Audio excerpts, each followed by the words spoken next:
We are on week 18 in grammar, and this is the second lesson on week 18. It's lesson 70.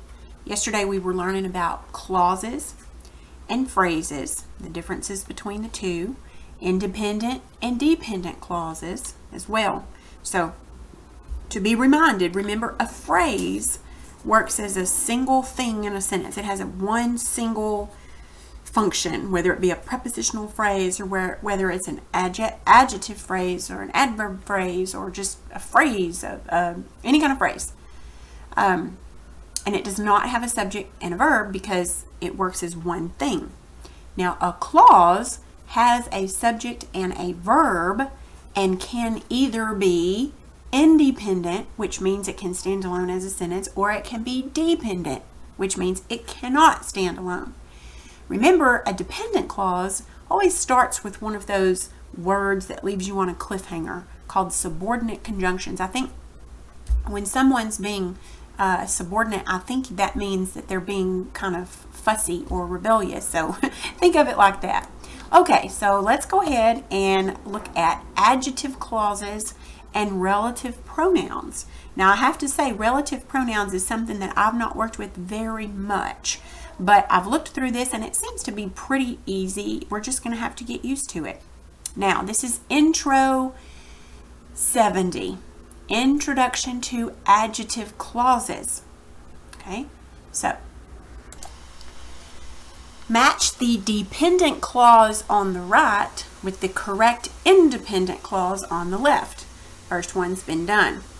So, Beethoven, who composed Ode to Joy, was deaf.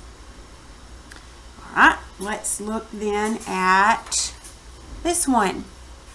So we have many ships have sunk in the Bermuda Triangle. Which one would go with that one? Which is a mysterious area in the Caribbean? So E would go here. Now notice what we're doing. We're putting dependent clauses with independent clauses. Okay, Da Vinci was a vegetarian. Whose most famous painting is the Mona Lisa. Now, I want you to notice something. This one here, this one here, this one here, all of these dependent clauses that we're putting in here are adjectives. They're telling which one. Okay, which Beethoven? The one who composed Ode to Joy. Which Bermuda Triangle? The one which is a mysterious area. Which Da Vinci? The one whose famous painting is the Mona Lisa. Okay? Now, Einstein had speech problems as a child. See? Which Einstein? The one whom many have called the greatest scientist of all time. See how this is an adjective clause? Many people have reportedly seen the Loch Ness Monster that supposedly lives in the lakes of Scotland. Okay. Now, dependent clauses can act as adjectives, adverbs, or nouns. An adjective clause is a dependent clause that acts as an adjective in a sentence, modifying a noun or pronoun in the independent clause. Okay? They banded together in small groups that whispered and discussed and disputed. Okay? This right here is, if you read it, don't look at these, just read this. That whispered and discussed and disputed. Now remember, this is a subordinate conjunction or a subordinate word because it's causing this to be dependent. Okay? And that whispered and discussed and disputed is referring back to the groups. Okay? And I don't know, a man who passed by spoke to them. So I'm assuming a man who passed by and then spoke to them. Now, spoke to them is an independent clause. It can stand, pardon me, it can stand by itself. A man who passed by, pardon me, is a dependent clause. But this is referring to the man that spoke to them. Which man, I guess, one that spoke to them. or who spoke to them, I guess would be. So it would be an adjective clause. All right, so relative pronouns, and it's going to be these here. Woo! Didn't mean to mark those out. Relative pronouns, they introduce adjective clauses and refer back to an antecedent in the independent clause. Who, whom, whose, which, and that. Okay, we need to know those. Okay, so here's some examples then. The men who had been champions before Finn came rallied the others against him. Notice how this is an adjective phrase, an adjective clause. Who had been champions before Flynn came. Among the young princes was a boy whom the high king preferred. You notice that each one of these are starting with a relative pronoun. The chain of silence was shaken by the servant whose duty and honor it was. Now, stop for 1 second and pretend like these here these are not here. These adjective clauses, the ones that are highlighted, the ones that are black. So let's just read the sentence without that. The men rallied the others against him. Among the young princes was a boy. The chain of silence was shaken by the servant. The thing is not true. The people believed in gods. Okay, so notice that all of those that we read are independent clauses. Okay, these that are bolded are dependent clauses that begin with relative pronouns that are put in these sentences to help the sentences be explained. It's kind of like a prepositional phrase. You know, you start recognizing those prepositional phrases. Well, knowing these, and that's a lot less than all the list of prepositions, but knowing these, we can at least try and learn to find those adjective clauses by knowing these relative pronouns. Now, use who, whom, and whose to refer to persons. Which refers to animals, places, and things. That and whose to refer to persons, animals, places, or things. Okay. She saw him and he saw her. I don't know why they're telling you that. Okay, so P for preposition, OP for object of preposition, ADJ for adjectives, ADV for adverbs, IO for indirect objects, DO for direct, and OC for object complements. I still get these mixed up. All right, let's look at these. So now they're going to show us how to diagram sentences that contain these adjective clauses. Okay, I who speak to you have seen many evils. Now, who speak to you starts with the relative pronoun who. I who speak to you. Okay, so if you take this out, I have seen many evils. Okay, so it makes sense without this clause, so that means we got the clause right. Does that make sense? If you're trying to choose that clause, take it out and read it and make sure what you have left makes completely good sense. Make sure that it's an independent clause, a sentence, and then that way you got that right. So this we're going to learn how to diagram. So let's look right down here. Okay, so it's this right here. Okay, so what they did was they took that independent clause, I have seen many evils, and they diagrammed it. I have seen, that's an action verb. Evils is the direct object. Many tells, it's an adverb, tells how many. Okay? Now what they did was they used a dotted line to go down and put that adjective clause. Now remember, a clause has a subject and a verb, but it's not a complete sentence. It's dependent. Okay? So that means that you can go ahead and you can diagram it with the subject and the verb.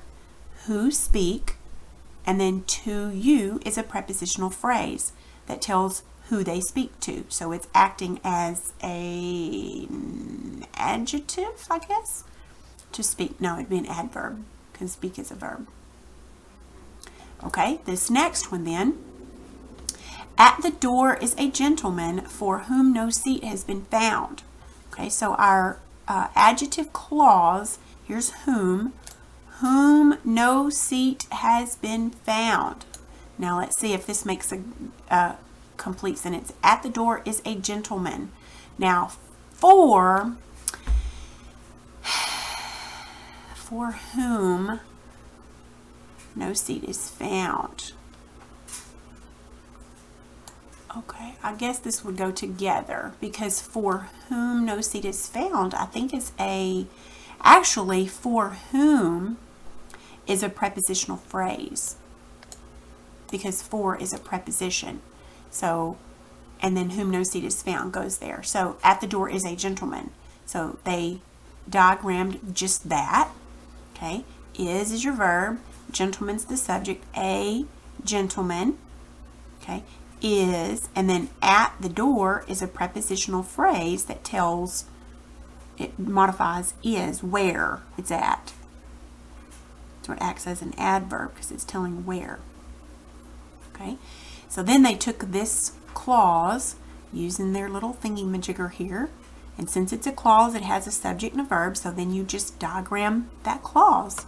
Seat has been found. No goes with seat, and then for whom is the prepositional phrase.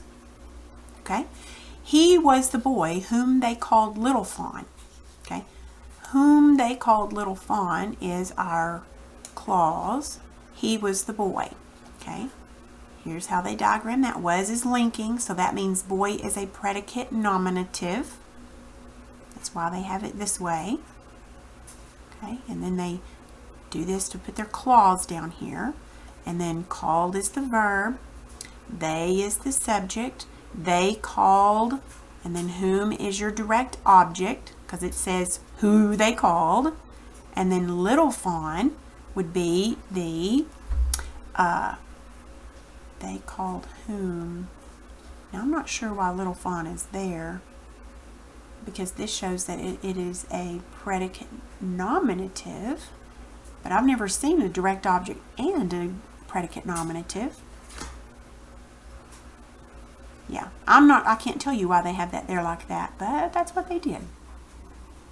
If you've looked at that book diagramming, the diagramming dictionary, if you've read any part of it, in the first part of it, it says in there that actually not all diagrams are the same.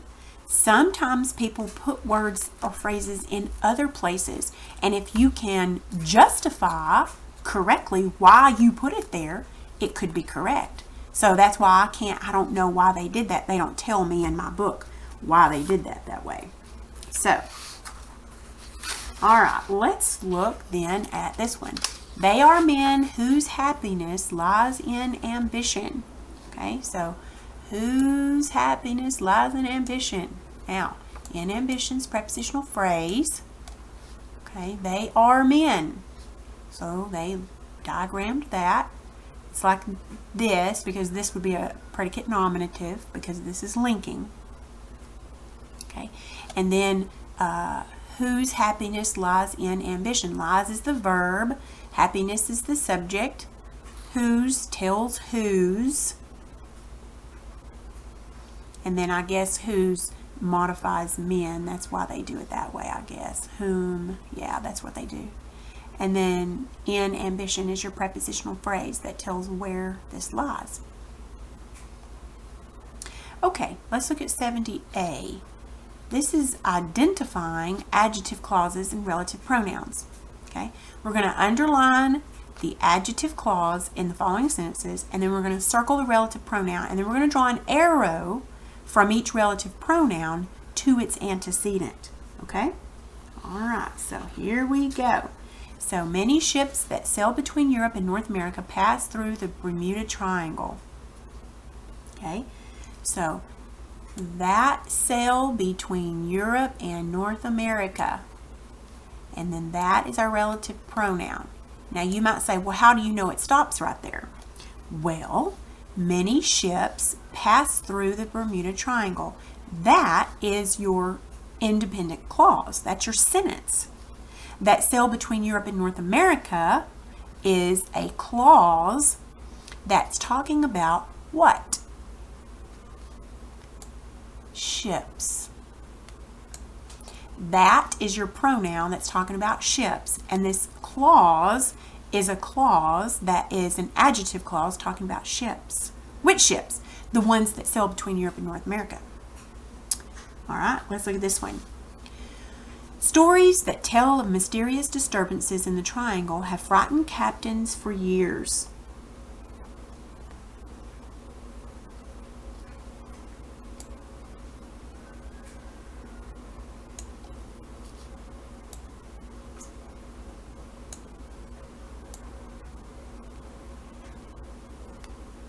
Okay, can you understand that one?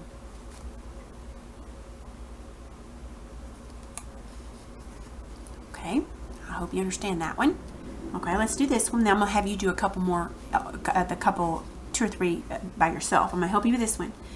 One captain whose ship eventually sank in the triangle reported strange green waters. Whose ship eventually sank in the triangle. Whose is our relative pronoun, and it is modifying captain. Okay, so I would like for you to do, there's 1, 2, 3, 4, 5. See if you can do those 5. Find those phrases and then the relative pronoun. Draw a line to what it's modifying. You might want to pause it.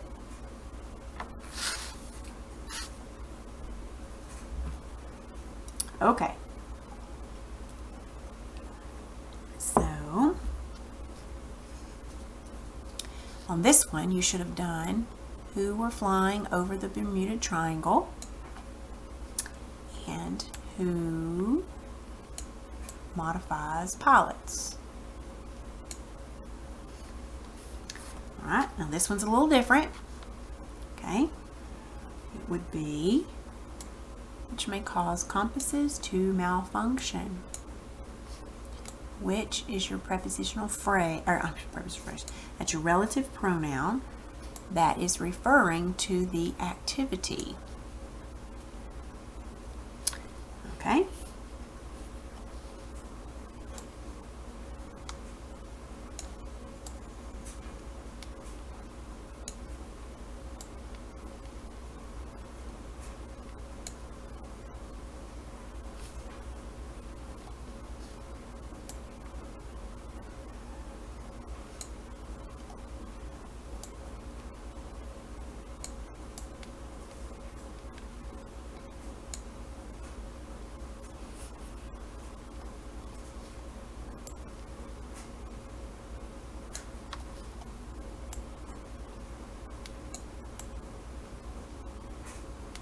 Okay.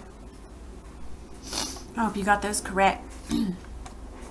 Let's move on to 70B. Now in this one we're going to choose the correct relative pronoun. Okay, in each sentence we're going to cross out the incorrect relative pronoun. Okay, above the correct pronoun you're going to put S for subject. This is where it gets a little confusing even to me. We're going to put S for subject, OP for object of preposition. We're going to put DO for direct object to show how that relative pronoun is used within the dependent clause. Okay, so in that clause, how is this pronoun being used? Now, another thing I wanted to remind you of is the who and whom. Now, basically, the word who always comes before the verb. Whom is object. That means it comes after the verb. Okay, so just kind of keep that in mind. So let's kind of do these together. So one day, oh, and by the way, these sentences are taken from classic Welsh fairy tales. One day, the Queen's daughter, blank, was now 15, decided to go and see the world. Now, this is, your verb is here, so it would be who. So cross out whom. Okay, so one day the Queen's daughter, who is now 15. So in this clause, who is now 15, what is this working as? Okay, because remember, a clause has a subject and a verb.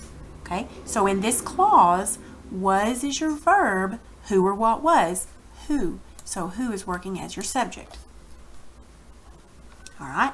She often visited the house of an old miser, blank, lived nearby. Okay, visited is your verb of the main sentence. Okay, so that means it's going to be, I'm sorry, no, not visited, lived. Lived, so it's going to be who. Okay, now we have to see, so who lived nearby? So what's who working as in this clause? Lived. In the clause, lived, so who is your subject? Okay, I told you this gets a little bit confusing. Now, she dressed the children blank she did not like in rags. Okay, so dressed is your verb in this one, so it's going to be whom. So we'll mark out who.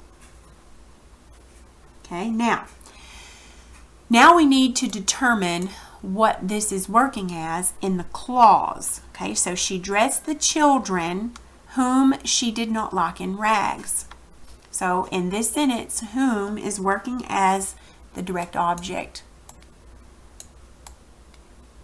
Okay, because she dressed children. Children would be your main direct object. But in this clause, whom is talking about children, which is the direct object, if that makes sense. Okay, one of them, blank, seemed to be older than the rest, came up to him. This would be who. What is this working as? It's working as the subject. His favorite dog was a hound, blank, never missed his prey. It would be who never missed his prey. His favorite dog was a hound who never missed his prey. And what is this working as? Subject. I think the best way to tell you how to understand this is what it's modifying. And in this sentence, it's modifying hound or dog or hound. And though that's the subject, actually dog, I guess. And who is modifying dog. And so dog is the subject, therefore who is the subject. Kind of like up here in this one, whom is standing for children. Well, in this sentence, children is the direct object, so that means that's the direct object. Okay, you have very bad neighbors, blank, I do not trust. It would be whom I do not trust. Now we need to figure out what this is working as.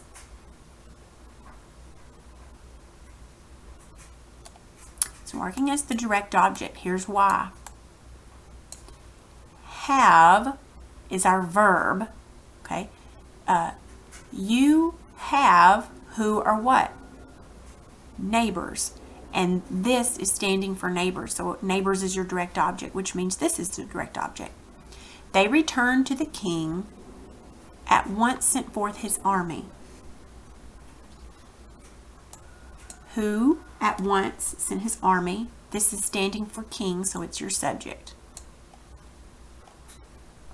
He searched for the infant about he had had a vivid dream.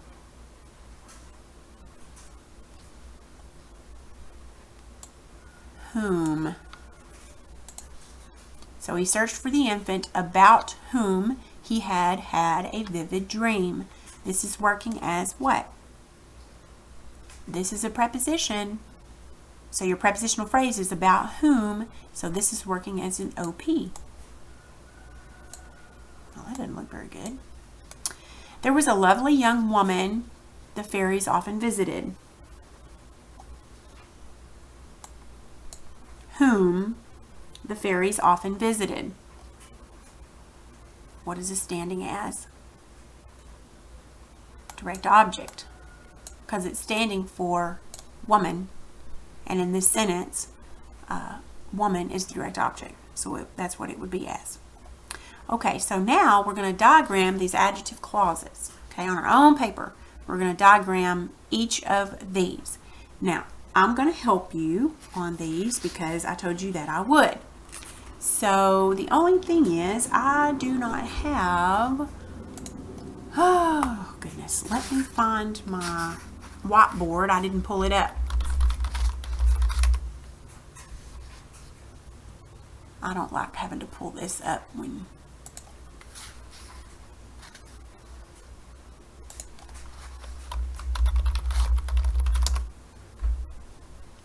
I apologize. I should have already had this pulled up, but I didn't. Here's my whiteboard. Okay. Let us go ahead. Now, let's go ahead and look then at the first one. All right, so I'm going to have to, and I've got my diagramming dictionary open just in case.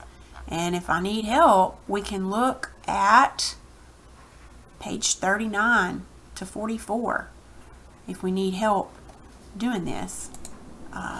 Let's see. Okay, so our sentence that we're diagramming, remember I like to do the sentence so that we can label the sentence. That makes it easier for me. Okay, so our sentence is, I am meeting Sharon, whose textbook I borrowed.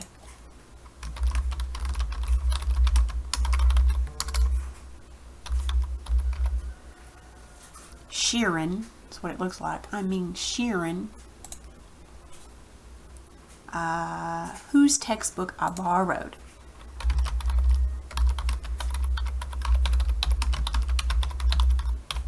Okay, let us then, all right, so am meeting is our verb, and that's our subject. Okay, this is action, so Sharon would be the direct object. So I am meeting who or what? I'm meeting Sharon, whose textbook I borrowed. Now this is our relative pronoun, meaning this then is our adjective phrase, okay? A clause, adjective clause. Okay, so who is going to be modifying Sharon, or whose is modifying Sharon. Okay, and then borrowed then would be my verb in this clause. I would be my subject.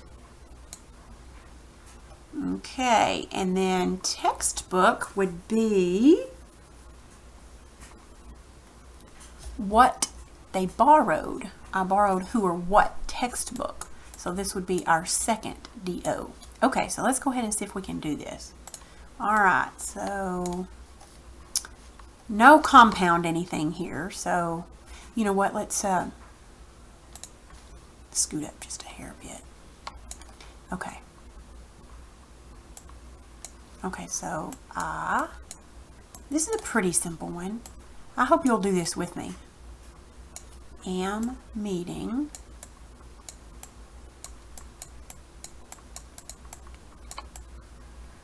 and then this is our direct object. Sharon. That's a weird way to spell Sharon. Sharon. I'm meeting Sharon. Okay. Now remember how we put that phrase with that. Remember, this is another, it's a clause, which means it has its own little diagram. So we're going to come off of here just a little bit. And we're going to go ahead and put our next. Our clause here, which would be, remember, I, and then borrowed is the verb,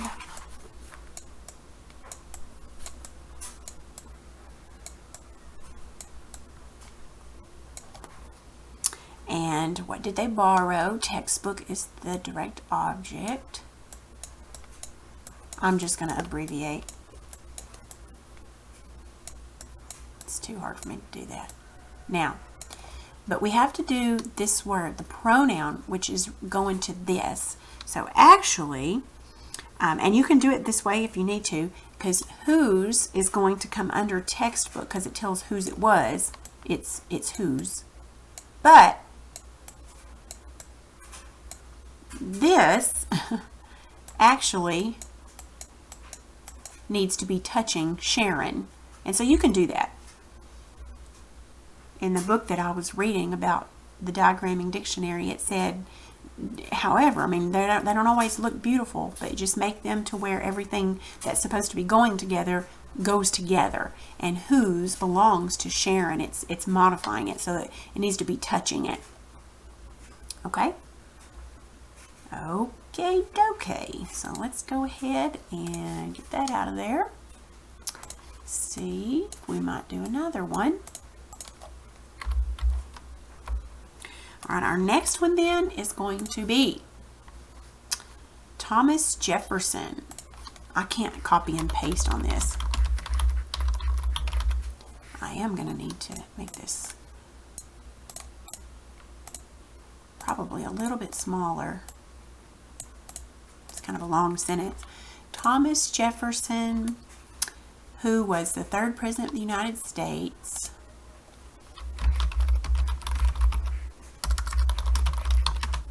Thrid, I'm going to put U.S. for short, built the University of Virginia.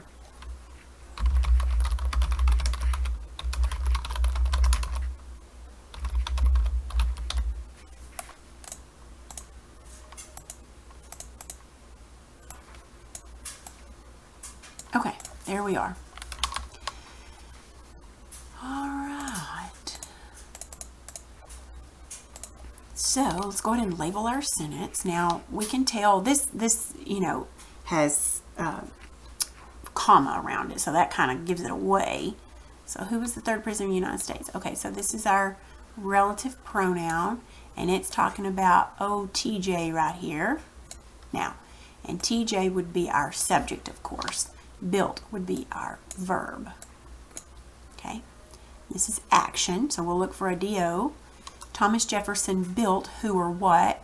University of Virginia. So this whole shebang right here will be our DO for our main sentence. Now we need to label the clause as well. This is our our relative pronoun, talks about him. Was is our verb. Okay, who or what was would be who. And was is linking. Therefore, now we don't need to look for a direct object in this. We need to look for a PA or PN. Okay, who was president? So this would be our PN. This is a prepositional phrase. And the and third are just adjectives that go with president. Okay, so we have it labeled. So now let's put her to use here. All right, are we ready? Okay, I'm just going to put TJ and then built.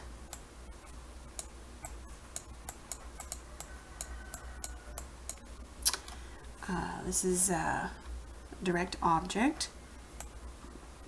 I'm going to put UV, just University of Virginia. Okay, this stands for of. University of Virginia. Okay, but the needs to go underneath here because that's the adjective that goes with it. Okay, so is that all the main sentence? Thomas Jefferson built the University of Virginia.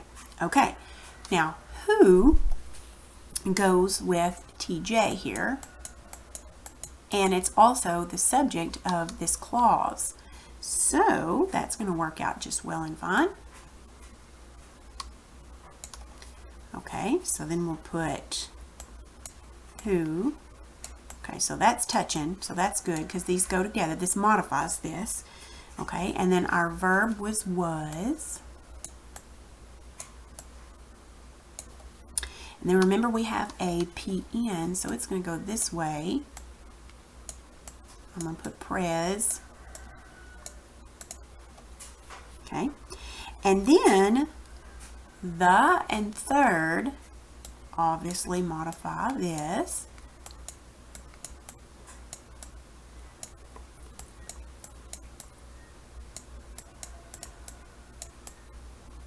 And then of the United States. Okay, this is a prepositional phrase, and this prepositional phrase is modifying president. So it's going to go under president. Remember how to do our phrases then. Our preposition goes there. The object of the preposition goes there. And any other words that dangle off of this one. So our preposition is of. Now I'm going to put U.S. You would put United States. And then the is our little dangler here. Little adjective. And there you are.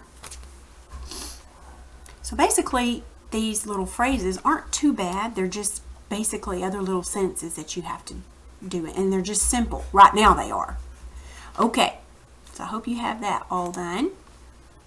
So let us do this. I'd like for you to go ahead and see if you can do this one, and this one yourself. Okay? And then those are kind of short. And then make sure you label them first. Even if you have to rewrite it, label that sentence first. You shouldn't have to rewrite it, but label it first, then diagram it, and then you can turn this back on and see if you get it right. All right, then, let us look. Oh gosh, we're way, sorry. I know this makes you dizzy, or it does me when I'm looking at somebody do this on the screen. Gracious. Okay, lesson 70. All right, so we did this one and we did this one. So here's this one and this one. So go ahead and check those.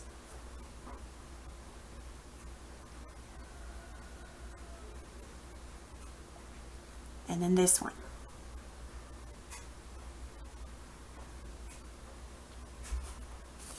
All right, I hope you got those right. I hope those seem a little bit easy to you.